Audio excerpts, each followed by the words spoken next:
nin fulay baa leeyahay islaantiisu qaadkeedo marka wariya ariga soo liskeela soo liskan yeel carruurta seexi aad u dhaa ulbay mareer way ka xog badan tahay kor intay u qaaday beerka ka dhac way xanshirin waagi damba ilmaadeertii hawsha ka xanuunsadeen way la tali waxaad yeeli islaantu markay kugu soo boodo fooda gali oo sasaara ka wareejiyo qorof ku malmal oo ma ku se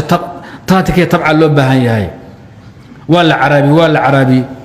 waagor markuu intuu iswaalay garacdo intay qaado iyo ariga boodkiisa ku hidi jirtay oo daweyn bay dhax dhigi caawdo meesha ku rafaaday oo asagoo halhaylan oo dhiig ka oo mudawacin ay qabatay iyo ka soo bixi jiray habeenkii dambe waxay tawariya waxa soo yeeli maayo war maxaad leedahay ma qaadahayo markay la kacday iyo raftay fariiq iyadoo boodki gaarsiinin iyo ka fakaday carardeena uu carar xaqo kale intuu istaagay rag baad bood la baratay caawa meel banaan buu